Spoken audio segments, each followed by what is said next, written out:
Maka Rasulullah ini lahir di negeri yang orangnya tidak pandai menulis, tidak pandai membaca. Ketika Rasulullah beranjak remaja di Mekah di kala itu hanya 14 orang yang pandai tulis, pandai baca. Hanya 14 orang. Walal imanu, tidak ada satu akidah pun yang sampai ke Mekah di kala itu. Yahudi tidak sampai ke Mekah, Nasrani tidak sampai ke Mekah. Satu-satunya orang Mekah yang mengerti tentang kitab Taurat, Injil dan Zabur adalah Waraqah bin Naufal. Satu-satunya. Makanya ketika Rasulullah pertama kali mendapatkan wahyu di Gua Hira, istri beliau Khadijah binti Khuwailid radhiyallahu anha langsung terbayang sepupunya Waraqah bin Naufal untuk berdiskusi. Tidak ada yang lain. Maka tidak ada seorang Arab pun yang iri kepada Nabi dengan dasar agama kecuali karena keyakinan mereka diusik sebab menyembah berhala. Ada yang katakan alam semesta ini terjadi secara kebetulan. Para ulama membantah, al-musadafatu la tatakarrar. Kebetulan itu tidak pernah berulang. Nggak ada kebetulan yang berulang-ulang. Kejadian di alam semesta ini berulang-ulang dan selalu dalam format yang sama. Kalaulah bukan karena berulang-ulang sunnatullah itu tadi, maka sungguh astronot yang keluar dari orbit bumi saat pulang dia akan kehilangan bumi. Tapi karena janji Allah, walan tajida li sunnatillahi tabdila, mereka pulang ke bumi, bumi masih pada orbitnya. Ilmu tanyo benar, amai tanyo benar, kure tanyo benar, ngak selamat dunia akhirat. Bismillah. Assalamualaikum warahmatullahi wabarakatuh. Alhamdulillahil wahidil ahad, al-fardis samadil ladzi lam yalid wa lam yulad wa lam yakul lahu kufuwan ahad. Asyhadu an la ilaha illallah syahadatan takunu sababan na'imil mu'abbad, wa asyhadu anna Muhammadar Rasulullah an-nabiyyul mufaddalul musyarraful muayyad. Allahumma salli wa sallim ala nabiyyina wa habibina wa maulana Muhammad wa ala alihi wa sahbihi ma raka'ar raki'u wa sajad, wa ba'du. Hadirin dan hadirat jamaah salat maghrib, Aisyah dan pengajian yang dimuliakan Allah, sambil kita meniatkan i'tikaf menanti kumandang azan Aisyah 42 menit lagi yang akan datang, kita isi dengan lanjutan kajian kitab yang pertama dari Silsilatul Aqidah tulisan Dr. Muhammad Omar Sulaiman Al-Ashqar. Pada pertemuan yang lalu kita menjawab sebuah pertanyaan, aina al-aqidatus sahihatul yawma, di mana keberadaan i'tiqad atau aqidah yang benar itu pada hari ini.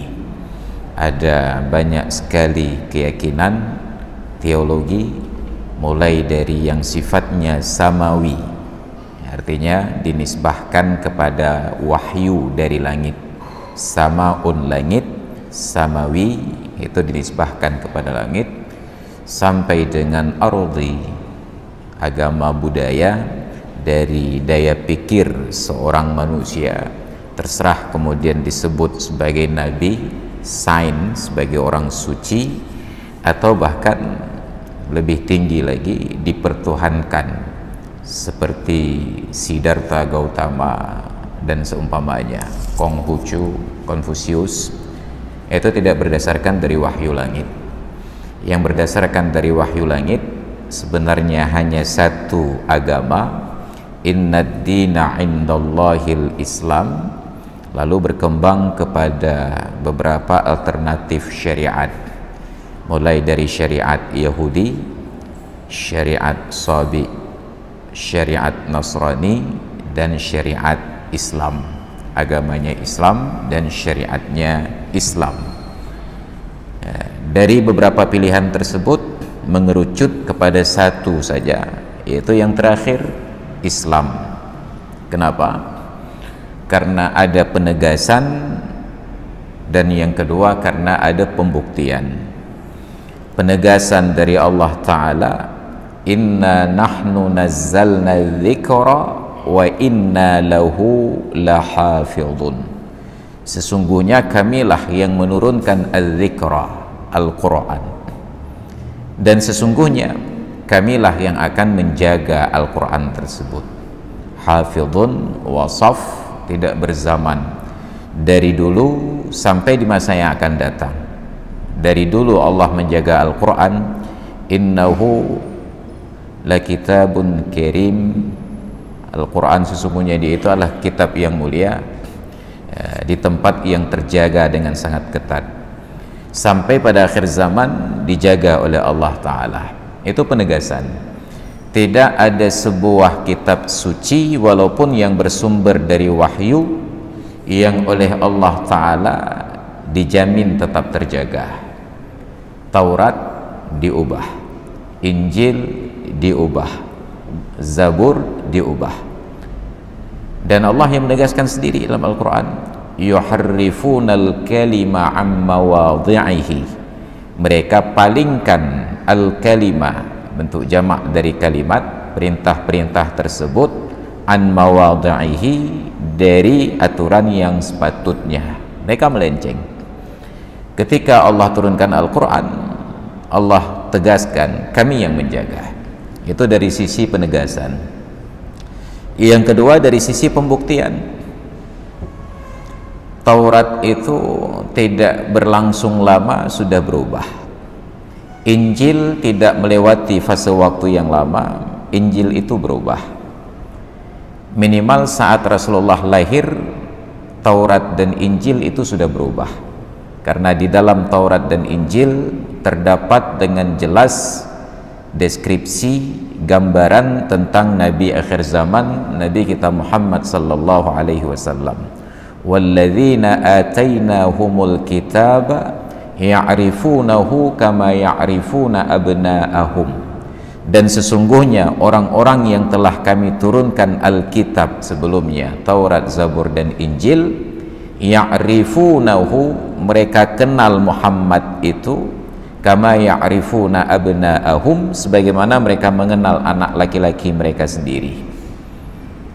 Tapi kenyataannya ketika Muhammad terlahir bukan dari Bani Israel, melainkan dari keturunan Bani Ismail, lembaran-lembaran Taurat, Zabur dan Injil yang menjelaskan tentang sifat Muhammad itu dihilangkan oleh mereka. Jadi kalaupun itu tetap bertahan, maka hanya sampai saat Rasulullah lahir. Tetapi Al-Quran sudah berjalan 14 abad sejak pertama kali diturunkan. Sudah masuk tahun 1441 dan beberapa hari lagi sudah masuk tahun 1442.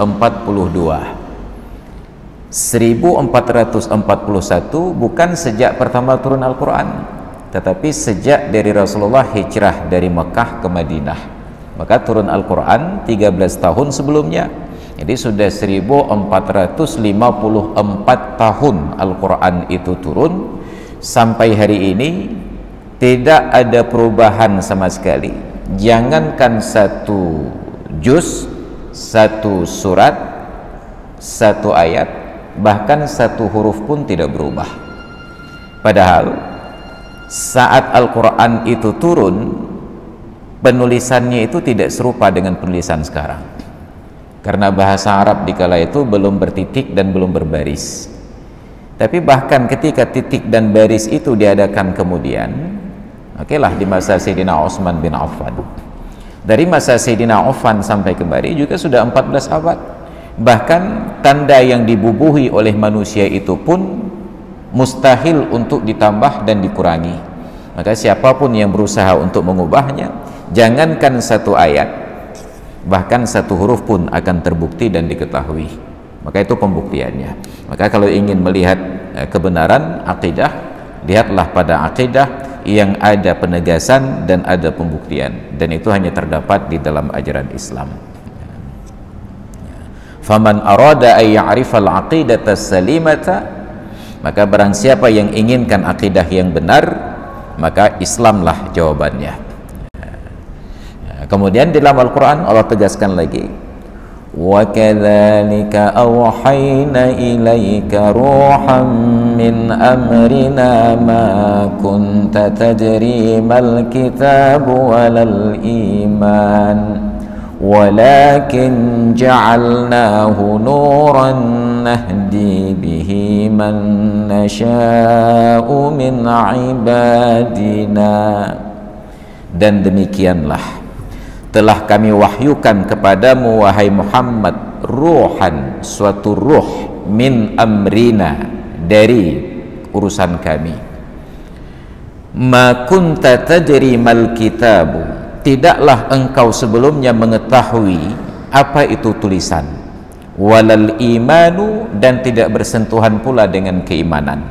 Maka Rasulullah ini lahir di negeri yang orangnya tidak pandai menulis, tidak pandai membaca. Ketika Rasulullah beranjak remaja di Mekah di kala itu hanya 14 orang yang pandai tulis, pandai baca, hanya 14 orang. Walal imanu, tidak ada satu akidah pun yang sampai ke Mekah di kala itu. Yahudi tidak sampai ke Mekah, Nasrani tidak sampai ke Mekah.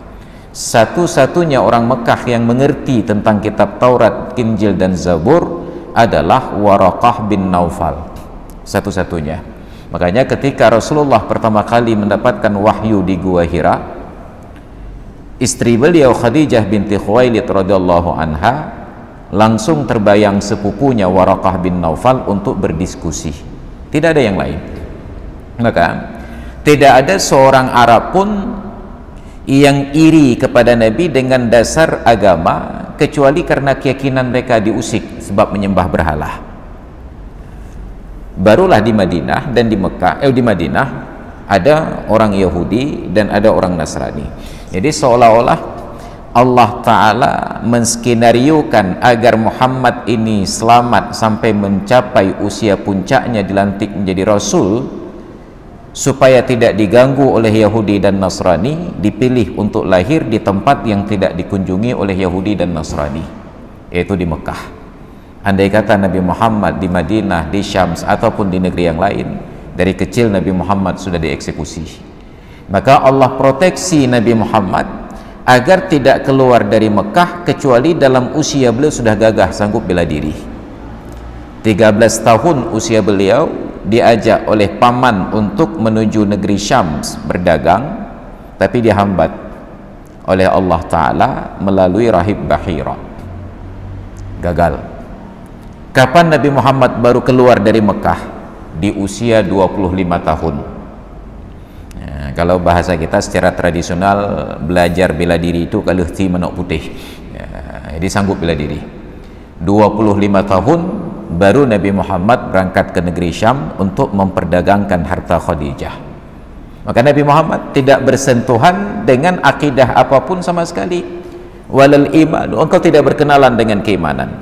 Tapi bukankah saat Nabi Muhammad berangkat ke negeri Syam, boleh jadi di sana beliau sudah bertemu dengan para rahib, pendeta dan lain sebagainya? Tidak sempat. Nabi Muhammad itu sangat amanah, karena tujuan perjalanannya dinas memperdagangkan harta Khadijah, datang gelar lapak, selesai jualan, bungkus pulang, nggak ada duduk-duduk.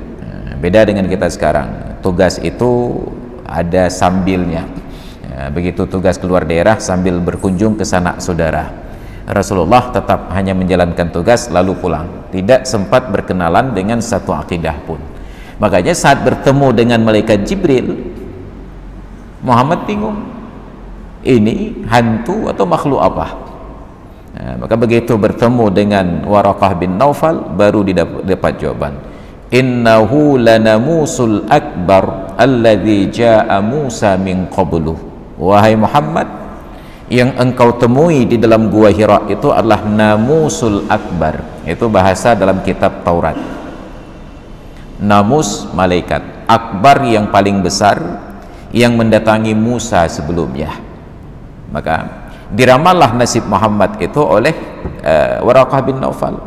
Wallahi law kuntu hayyan yawma tukhraju min hadzal ardi la ansurannaka nasran mu'azzazah. Wahai Muhammad, demi Allah, bila tiba waktunya nanti engkau diusir dari negeri ini dan saya masih hidup, maka sungguh saya akan membantumu sekuat tenagamu, sekuat tenagaku. Bayangkan, Muhammad yang dipuja-puji sebagai Al-Amin, orang yang paling dipercaya, standar budi pekertinya di atas rata-rata, tiba-tiba diramal akan diusir. Bahkan Muhammad pun tidak percaya. Apa kata beliau? Amukhrijiyahum, apakah orang Quraisy ini, apakah penduduk negeri Mekah ini akan mengusirku? Apa jawaban dari Waraqah bin Naufal? Ma utiya ahadun mithla ma utita illa udiyah. Tidak ada seorang manusia pun yang diberikan seperti pemberian yang sampai kepadamu, kecuali pasti dia akan dimusuhi oleh kaumnya. Engkau sekarang disanjung karena dakwahmu belum terbuka, tapi ketika engkau publikasi dakwahmu, maka saat itu engkau akan dimusuhi. Dan ternyata benar. Nah, maka engkau tidak mengenal, tidak pandai tulis baca, dan tidak berinteraksi dengan keimanan yang lain sebelumnya. Walakin ja'alnahu nuran nahdi bihi man nasha'u min ibadina. Tetapi kami jadikan syariat ini, wahai Muhammad, nuran, satu cahaya. Sekecil apapun cahaya terlihat dalam gelap gulita. Arab dikala itu gelap gulita. Oh, Arab gelap gulita. Eropa kan sudah terang benderang, Amerika kan sudah maju. Amerika belum ditemukan oleh Christopher Columbus. Baru abad ke-16 ditemukan benua Amerika oleh Christopher Columbus, setelah umat Islam berdakwah di sana. Eropa masih tenggelam di abad ke-8-nya. Arab itu peradaban yang sudah maju di kala itu. Nah, makanya tidak aneh sekarang saja Amerika dengan Eropa itu sok-sok hebat. Nah, pada masa itu Amerika belum ditemukan benuanya oleh Christopher Columbus, dan Eropa itu masih tenggelam dalam abad-abad ke-8. Arab sudah maju. Nah, dalam kegelapan itu keluarlah secercah cahaya, dan itu bukan cahaya kecil, bukan lilin, bukan lampu Petromax, cahaya yang lebih terang dari cahaya matahari. Anta syamsun, anta badrun, anta nurun fauqa nuri. Engkaulah matahari dan engkaulah bulan purnama. Badrun itu bulan purnama. Anta nurun fauqa nuri, engkaulah cahaya di atas cahaya.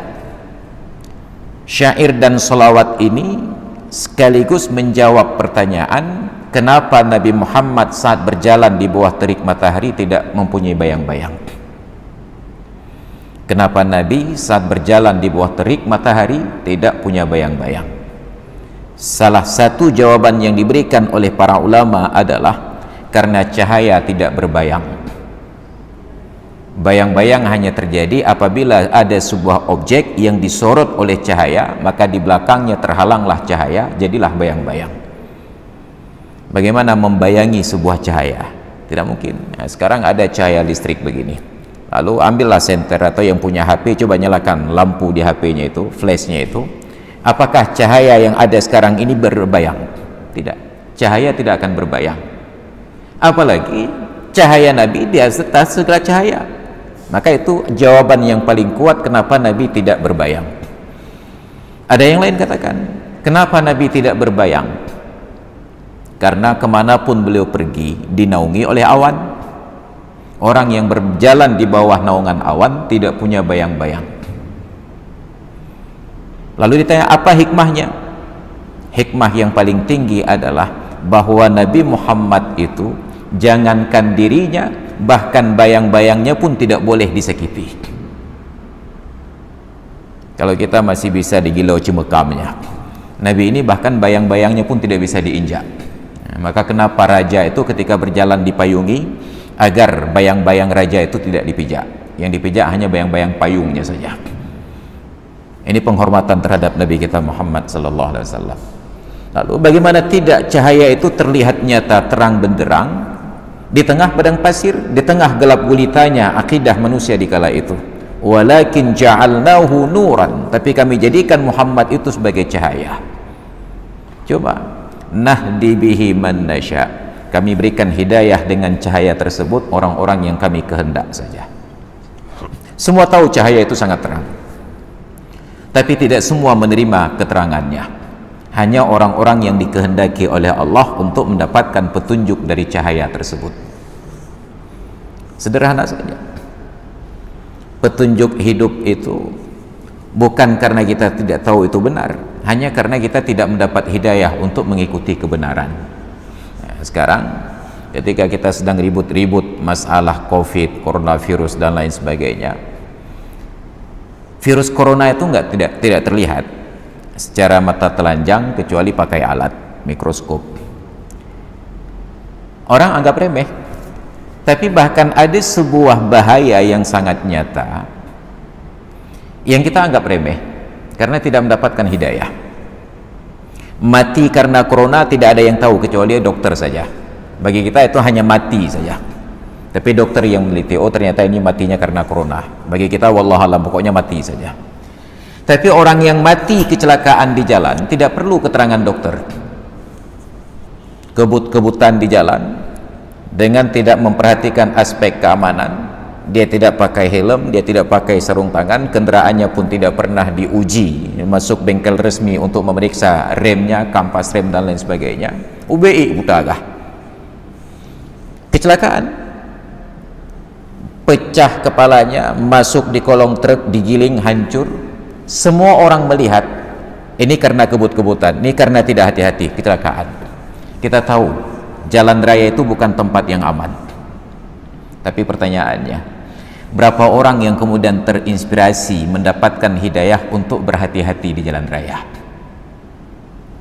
Betapa hari ini banyak orang tua yang mengabaikan keselamatan anak-anaknya, padahal itu sangat nyata bahayanya. Ketika bertemu lampu pengatur lalu lintas menyala merah, anak dibonceng depan belakang, celingak-celinguk kiri kanan, senyum loh, terobos lampu merah. Pertanyaannya, orang bodoh mana yang tidak tahu melawan aturan lalu lintas itu menyebabkan bahaya? Tapi ternyata dilakukan. Kenapa? Hanya karena faktor hidayah saja. Nyampe dah pegah pa'a nggak mungkin. Tidak mungkin dia tidak tahu bahwa ketika lampu dari sisinya sedang menyala merah, itu artinya orang lain sedang harus berjalan. Tapi ternyata dilawan. Ini contoh sederhana betapa ketika kesalahan itu sudah terbukti, bagi orang yang tidak mendapatkan hidayah tetap akan menjalani. Maka Rasulullah ketika diutus oleh Allah sebagai nabi, yang pertama kali mengetahui bahwa Muhammad itu adalah nabi, calon nabi, adalah Abu Thalib. Yang paling kuat pembelaan terhadap dakwah Muhammad adalah Abu Thalib. Pertanyaannya, apakah Abu Thalib tidak tahu bahwa dakwah Muhammad itu benar? Tahu. Lalu kenapa Abu Thalib tidak beriman? Nahdi bihi man nasya, kami berikan hidayah dengan cahaya Muhammad itu orang-orang yang kami kehendaki dari hamba-hamba kami. Makanya hidayah itu mahal sekali. Ada banyak orientalis hafal Al-Quran 30 juz berikut dengan tafsir. Ada banyak orientalis yang hafal hadis sahih Bukhari dan Muslim, tetapi semangat mereka bukan untuk mengikuti Islam, hanya untuk mempelajari di mana kelemahan Islam untuk diserang.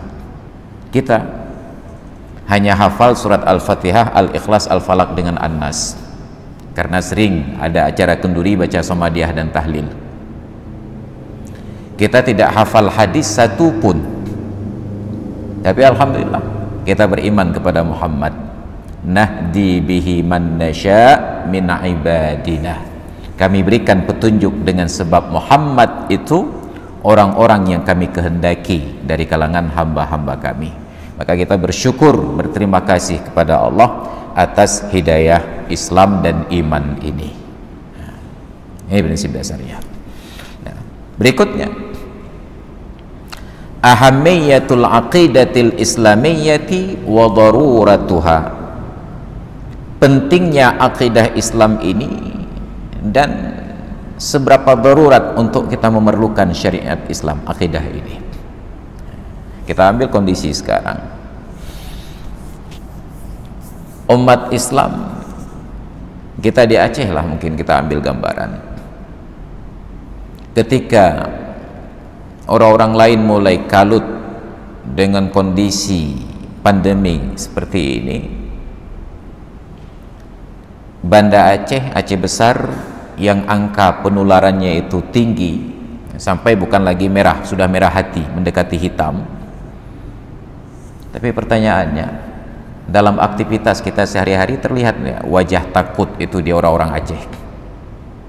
Tidak. Kita ke warung kopi santai saja. Bahkan ketika melihat ada orang praktekkan protokol keamanan sesuai dengan SOP-nya, pakai face shield,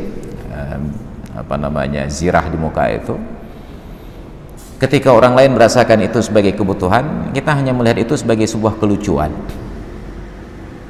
Kita anggap lebay lah, padahal mereka sedang patuhi protokol kesehatan. Kenapa? Pemerintah dengan berbagai perangkatnya di media tulis, media cetak, media sosial, selalu setiap hari mempublikasi hati-hati, jaga SOP, jaga jarak dan lain sebagainya. Tapi di Aceh tabu saja. Kenapa? Boleh jadi mungkin karena penyakit Aceh gilanya. Aceh gila, ikat kaki panjat kelapa katanya. Kenapa? Jangankan corona yang tidak terlihat. Saya ingat dulu ketika di Gunung Ujen di Calang itu ditemukan batu-batuan emas. Masyarakat di sana turun untuk mencari batu emas tersebut, dan untuk memisahkan antara batu dengan emas mereka gunakan air keras, merkuri. Tapi tidak ada amdalnya, analisis dampak lingkungan. Merkuri itu dibuang begitu saja ke tanah, mengalir ke sungai, dan itu menimbulkan penyakit, kanker dan lain sebagainya yang menyebabkan kematian. Atas keprihatinan pemerintah, diturunkan kawan-kawan petugas dari Balai Besar Pengawas Obat dan Makanan untuk mensosialisasikan bahaya dari merkuri ini. Emas itu bernilai, tapi kesehatan manusia itu lebih bernilai lagi. Disosialisasikan. Apa yang terjadi? Ini berita di media saya baca. Ada yang penambang emas ini saking kesalnya kepada kawan-kawan dari Balai Besar POM ini, ditantang, kalau benar merkuri ini berbahaya, coba lihat saya minum. Diminum merkuri. Kalau corona bisa diminum, corona aja. Itu Aceh gila namanya. Dia pikir minum merkuri itu seperti minum racun, minum baygon, langsung muntah-muntah mati. Merkuri itu bukan racun yang sporadis begitu. Dia masuk ke dalam sel lalu mengubah setting DNA kita. Nanti akan berefek pada keturunan. Saat kita kawin, lahir anak, anak ini akan cacat. Makanya di Uni Soviet ketika terjadi ledakan nuklir di Chernobyl, 20 tahun sejak dari peristiwa tersebut, anak-anak yang lahir tidak ada yang normal. Ada yang tangannya putus sebelah, ada yang otaknya di luar kepala, bermacam bentuk. Kenapa? Karena itu mengubah setting DNA manusia. Tapi orang Aceh gila tadi, ijib merkuri diminum. Nah, kalau benar ini beracun, saya minum, coba lihat mati atau tidak. Habis bahan kawan-kawan dari BB POM. Kenapa? Untuk pembuktiannya menanti satu generasi. Nah, tapi sambil generasi itu lahir, merkuri ini terus bercampur dengan tanah, masuk ke dalam air. Maka orang-orang yang paham tentang bahaya ini akhirnya sudah mulai jarang untuk transit di warung-warung makan seputaran Aceh Jaya untuk makan ikan lautnya. Kenapa? Karena sudah terkontaminasi dengan merkuri ini, masuk ke dalam sel. Walaupun hanya sepersekian persen, itu berpengaruh. Tapi orang Aceh cepat lupa. Saat dulu terjadi tsunami, kita bayangkan orang Aceh akan takut datang ke pinggir pantai minimal sampai 5 tahun yang akan datang. Ternyata belum 5 hari tsunami berlalu, kalau kita dalam pantai. Kita sampaikan pada anak-anak muda sekarang, pe mencewek dia dekat sini, pak cikalan tsunami, mendum tsunami renya mati, pelam jino ya. Ini masalah kita. Maka boleh jadi faktor itu. Atau faktor kedua, karena keyakinan kepada Allah diajarkan oleh orang-orang tua kita. Apa saja yang sudah dicatat oleh Allah Ta'ala itu tidak akan berubah. Annal ummata law ijtama'at ala ay yanfa'uka bi syai'in la yanfa'uka illa bi syai'in kataballahu laka. Kalau manusia ini sepakat memberikan manfaat kepadamu dengan sesuatu, tidak akan terjadi kecuali sebatas yang sudah Allah tetapkan. Dan kalau mereka sepakat untuk mendatangkan kemudaratan kepadamu, itu pun tidak akan terjadi kecuali sebatas yang Allah takdirkan. Mereka percaya. Maka saya katakan dalam berbagai kesempatan dakwah dan pengajian, kita patuh protokol ini bukan agar tidak terkena COVID, bukan agar tidak terkena corona. Karena kalaulah dengan sebab patuh protokol selamat dari corona, maka pertanyaannya, adakah di Indonesia ini yang lebih patuh protokol itu dari anggota TNI yang sekolah calon perwira secapa di Bandung? Mereka sangat patuh, tapi ternyata ratusan di antara mereka terpapar virus corona. Protokol apa yang tidak mereka jalani? Kalaulah dengan patuh protokol tersebut selamat dari corona, adakah yang lebih dijaga protokolernya daripada Perdana Menteri Inggris, tapi dia terkena corona? Oke lah, Perdana Menteri mati bisa diganti. Ada pewaris tahta kerajaan Inggris, Pangeran Charles, kena corona. Tapi kenapa kita patuh? Bukan untuk tidak terkena corona. Kita patuh protokol agar kita tidak menyesal apabila terkena corona. Hana cacule Allah Tuhan, pakon hana pakai masker. Allah Tuhan, pakon lunjak genan. Kita sudah patuh semua, terjadi juga. Maka dari sisi inilah kita umat Islam ini merasa punya petunjuk, kita punya wawasan. Oh, nggak ada masalah. Tetapi mengabaikannya juga tidak berarti bahwa kita terpapar virus, karena bukti sudah menunjukkan ketika korban pertama kali meninggal corona di Aceh dari Luk Sumawe, dibawa pulang sana, lalu oleh masyarakat di kampung sana dibongkar jenazahnya untuk dimandikan sekali lagi. Pejabat se-Aceh heboh, mereka ini sudah tidak patuh protokol, kampung itu harus diisolasi. Pertanyaannya, adakah perkembangan berita berapa orang yang bertambah korban corona di sana? Tidak ada. Ada beberapa tempat yang mayat corona ini dibuka kembali, dikhawatirkan oleh para ahli corona akan menyebar di tempat tersebut. Ternyata tidak. Hal-hal seperti inilah yang kemudian tidak bisa dibahasakan dengan bijak oleh pemerintah. Tidak ada jawaban. Katanya basuh tangan 20 detik dengan sabun dan air mengalir, corona mati, virus itu mati. Lalu kenapa mayat itu tidak direndam dalam cairan sabun selama 2 jam? Supaya corona mati dapat dimandikan secara normal, dikafankan dan disolatkan. Yang mati 20 detik dengan air dan sabun. Kenapa tidak direndam saja jenazah ini 2 jam di dalam air, campur dengan Baiklin, Baygon, tahapalah 2 jam. Kemudian kita mandikan secara normal.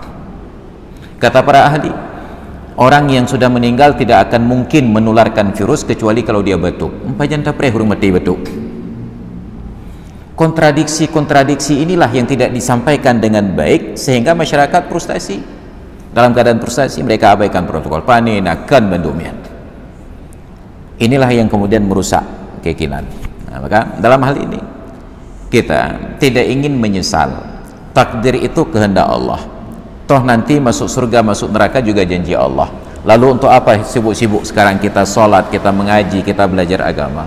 Kita berusaha agar tidak masuk neraka. Tapi setelah berusaha semaksimal mungkin masuk juga dalam neraka, nauzubillah, itulah takdir Allah. Maka kita diwajibkan ikhtiar. Salahnya, ikhtiar itu hanya dimaknai dengan arti berusaha. Ikhtiar, berusaha itu baru setengah maknanya, karena ikhtiar kata kerja dasarnya 3 huruf, kha ya ra, khairun, lebih baik. Ikhtiar mengambil alternatif yang lebih baik di antara pilihan-pilihan yang ada.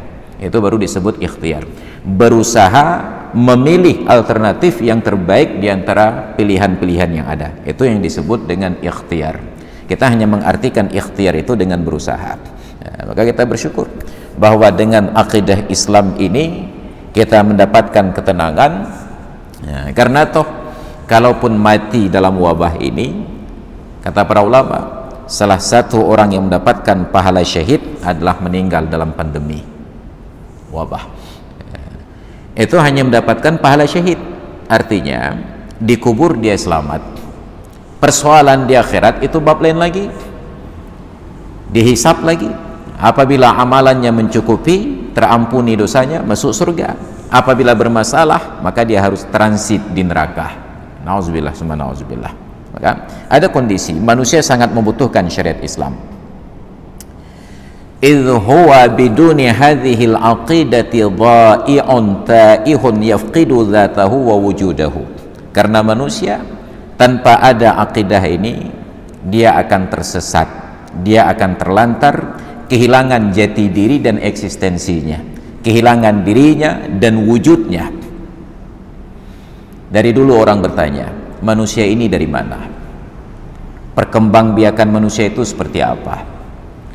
Sebelum Nabi Isa alaihissalam lahir, Bani Israel, orang-orang yang paling cerdas di planet bumi sampai hari ini, konon secara data bahwa lebih dari 50% peraih Nobel ilmu pengetahuan itu orang Yahudi.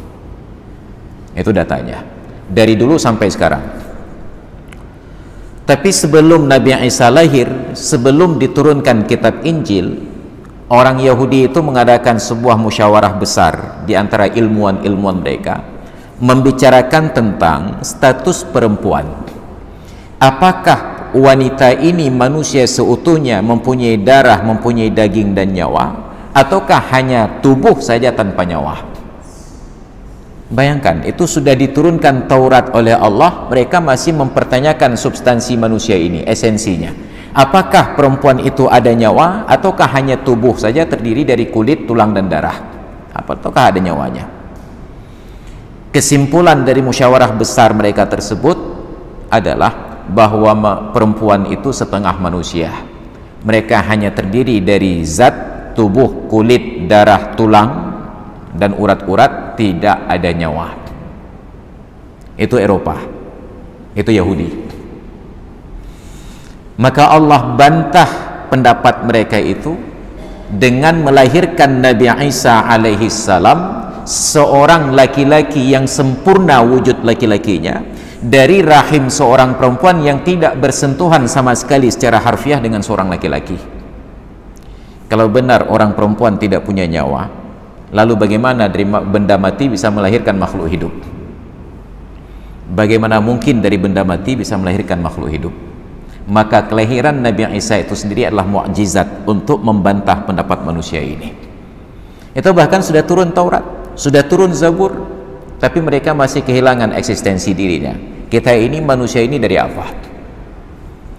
Al-Quran menjawab, Allah menciptakan kalian dari satu jiwa laki-laki, kemudian diciptakan pasangan hidupnya, kemudian berkembang biak, lahir laki-laki dan perempuan yang semakin banyak. Al-Quran menjawabnya. Tapi manusia ilmu pengetahuannya terbatas. Maka mereka mencari jawaban ini.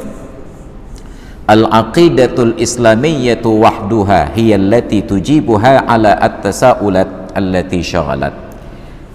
Aqidah Islam inilah satu-satunya yang mampu memberikan jawaban atas pertanyaan-pertanyaan yang kita sibuk untuk mencari jawabannya ini. Dalam Islam kita dapati, wala tazalu tushghilul fikral insani. Pertanyaan-pertanyaan itu sampai hari ini masih menyibukkan pemikiran manusia. Kalau tentang jawaban manusia sudah terjawab, tapi kita masih bertanya, apakah di luar planet bumi ini, apakah di luar sistem tata surya matahari ini, apakah di luar dari galaksi Bima Sakti ini, ada planet lain yang ada kehidupan, ada makhluk lain yang mempunyai kecerdasan, ada peradaban lain yang lebih maju. Maka konon malam kemarin saya nonton, Amerika itu sudah membentuk divisi khusus di CIA, unit untuk mendeteksi UFO. Padahal Inggris jauh sebelumnya sudah membentuk di M16 itu divisi khusus untuk mencari jejak UFO. Setelah 50 tahun lembaga itu beroperasi, tidak ada sebuah bukti pun yang meyakinkan, maka divisi itu dibubarkan. Amerika baru kemarin teringat untuk membangunnya lagi. Manusia bertanya, adakah makhluk lain yang lebih cerdas di luar planet bumi ini? Adakah makhluk lain yang lebih cerdas daripada manusia? Al-Quran sudah menjawab, laqad khalaqnal insana fi ahsani taqwim. Sungguh kami telah menciptakan manusia dalam bentuk yang paling bagus. Mohon maaf, kita bukan makhluk yang sempurna, tapi kita adalah makhluk yang paling bagus. Sempurna dengan bagus dua perkara yang berbeda. Manusia tidak diciptakan sempurna, maka kalau ketemu manusia sempurna, itu sudah pasti bukan manusia. Manusia itu selalu ada cacatnya. Kalau bukan cacat pada fisik, maka cacat pada akhlak. Bila fisiknya sempurna, akhlaknya sempurna, maka akan ada cacat pada silsilahnya. Selalu ada cacat.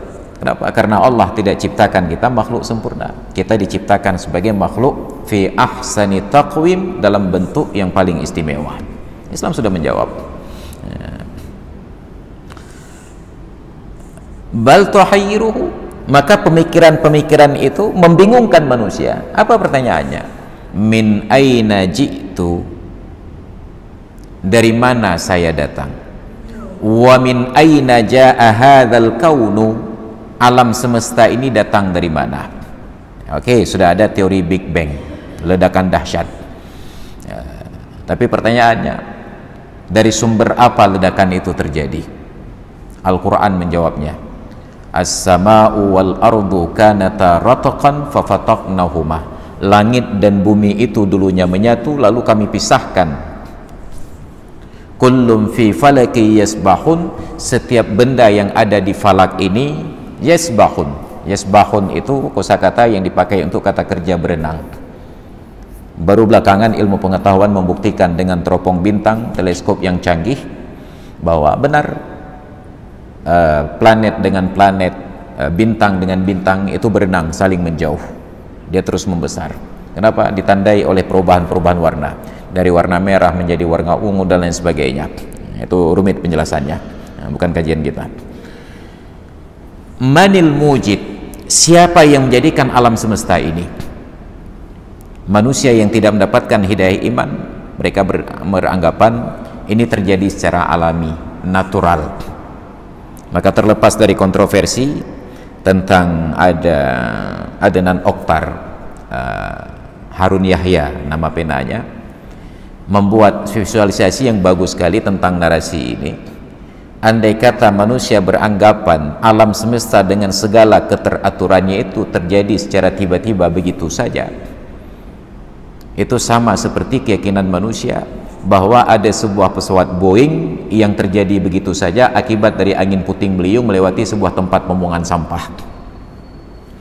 Angin puting beliung lewat Lampulo, tempat pembuangan akhir. Akibat dari angin puting beliung itu terciptalah sebuah pesawat Boeing dengan segala kerumitannya. Maka apabila ada manusia yang sanggup menerima pendapat bahwa alam semesta ini terjadi dengan sendirinya dengan segala keteraturan, itu sanggup berpikir untuk menerima kenyataan tadi. Ada yang katakan alam semesta ini terjadi secara kebetulan. Para ulama membantah, al-musadafatu la tatakarrar, kebetulan itu tidak pernah berulang. Nggak ada kebetulan yang berulang-ulang. Besok pagi kita duduk di sebuah warung, tiba-tiba ketemu seorang kawan, "Hey Nadron kau ini?" Kebetulan aku.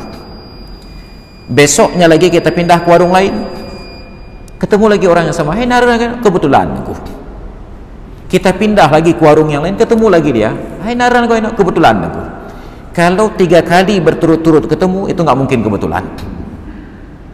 Itu memang direncanakan. Kagelum pak gejak kupironya. As-sadafatu la tatakarraru. Kebetulan itu tidak akan berulang-ulang. Kenapa? Karena janji Allah. Maka manil mujid, siapa yang mengadakan?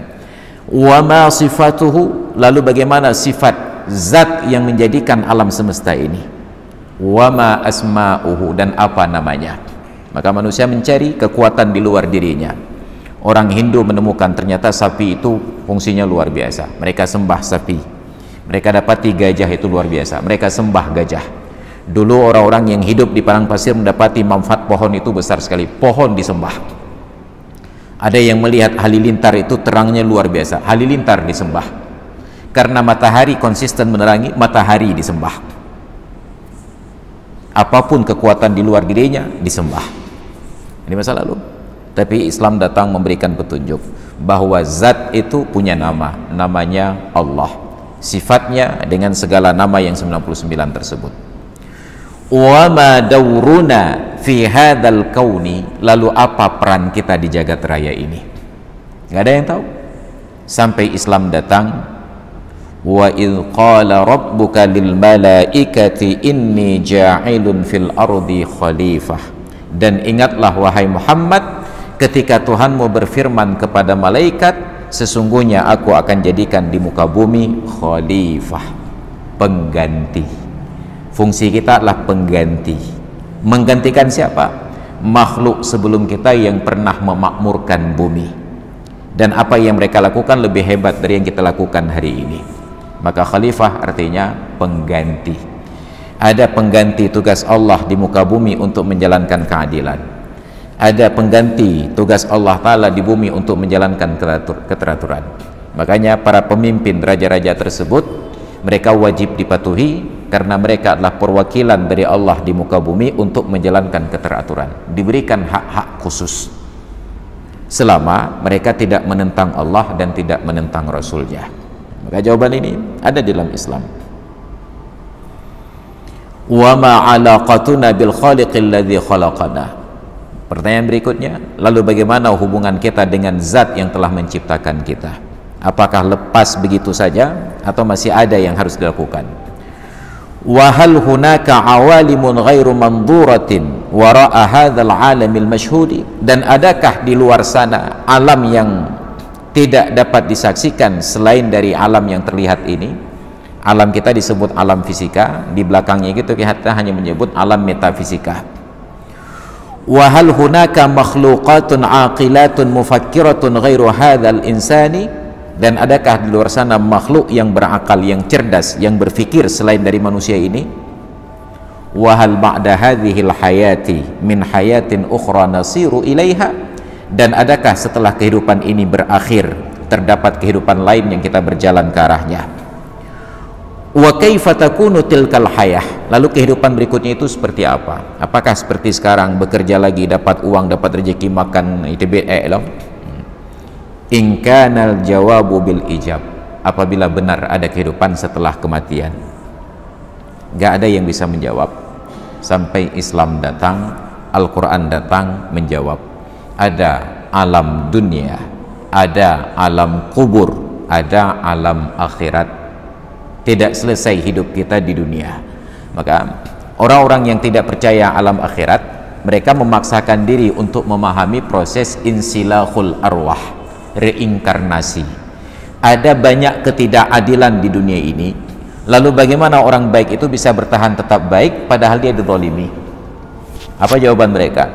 Orang yang baik dalam kehidupan sekarang tapi terzalimi, nanti setelah mati arwahnya akan lahir kembali dalam bentuk yang lebih baik, menjadi anak presiden, anak raja, anak konglomerat. Orang yang hidup sekarang ini jahat tetapi hidupnya baik-baik saja akan terlahir sekali lagi dalam bentuk yang buruk, lahir sebagai ayam, sebagai babi, sebagai anjing, dan lain sebagainya. Makanya dalam agama mereka melihat ada makhluk-makhluk yang mempunyai tabiat mirip-mirip dengan anak dan kerabat mereka, itu dilindungi sebaik-baiknya. Kenapa? Karena itulah alam mereka, tidak ada alam setelah akhirat. Tapi kita umat Islam dijanjikan oleh Allah, barang siapa yang berbuat sekecil apapun di dunia ini kebaikan, dia akan lihat kebaikan di akhirat. Sekecil apapun kejahatan, dia akan lihat kejahatan itu di akhirat. Dilihat, masalah dibalas tidak dibalas itu persoalan lain. Makanya Al-Quran hanya katakan wa may ya'mal misqala dzarratin khairan yarahu. Barang siapa yang berbuat sebesar zarrah dari kebaikan, pasti dia akan melihat kebaikan yang ia lakukan itu di akhirat. Wa may ya'mal misqala dzarratin syarran yarahu. Dan barang siapa yang berbuat sebesar zarrah kejahatan, pasti dia akan lihat kejahatan tersebut. Setelah dilihat dibalas atau tidak, itu perkara lain. Maka betapa banyak orang kafir yang berbuat kebaikan, di akhirat dia melihat balasan kebaikannya, tapi tidak diterima. Faja'alnahu haba'an mansura. Ada orang kafir ketika melihat orang kena bencana, diberikan bantuan sumbangan. Bayangkan Bill Gates, Warren Buffett, mereka buat organisasi Melinda Gates Foundation. Mereka sumbangkan 30 miliar dolar harta mereka untuk pendidikan seluruh dunia untuk kesehatan. Nah, sekarang mereka sedang bermain di virus vaksin. 30 miliar dolar nyem duk pengnya dalam masjidnya pehwehnya menuh. Pertanyaannya, apakah kebaikan sebesar itu mereka tidak dapatkan pahala? Ya rahu, pasti mereka akan lihat di akhirat. Tapi setelah mereka lihat, saat akan diambil, faja'alnahu haba'an mansura. Tiba-tiba itu hanya seperti bangunan pasir saja, rusak, tidak bisa bermanfaat. Tapi pasti dia akan melihat. Kenapa? Syarat untuk menerima balasan adalah iman. Maka inilah pentingnya punya iman. Jadi kalau orang sudah punya iman, itu seperti orang yang punya sertifikat tanah tapi rumahnya itu rapuh. Walaupun rumahnya runtuh, tanahnya masih ada. Orang yang tidak punya keimanan itu seperti orang yang beli apartemen. Apartemennya bagus, tapi apabila terbakar dia tidak punya apa-apa. Karena tanah milik perusahaan, dia hanya punya apartemennya saja, hancur. Nah, maka nauzubillah summa nauzubillah. Hadirin kaum muslimin yang dirahmati Allah, karena sudah tiba saatnya kumandang azan Isya, kita padakan dulu uraian sampai di sini. Mudah-mudahan ini menjadi motivasi bagi kita sebagai muslim bahwa Allah sudah mengatur segala-galanya. Kita patuh pada protokol bukan agar selamat dari corona ataupun tidak kena corona. Kita patuh protokol karena itu adalah kewajiban untuk berusaha. Masalah terkena atau tidak itu kehendak Allah dan kita tidak bisa mengubahnya. Setidak-tidaknya dengan mematuhi protokoler, bila pun na'udzubillah terjadi, kita tidak lagi ada perasaan menyesal karena semua langkah dan tahapan sudah dijalani. Demikian, terima kasih. Ilmu tanyo benar, amai tanyo benar, kure tanyo benar, ngak selamat dunia akhirat. Ilmu tanyo benar, amai tanyo benar, kure tanyo benar, ngak selamat dunia akhirat.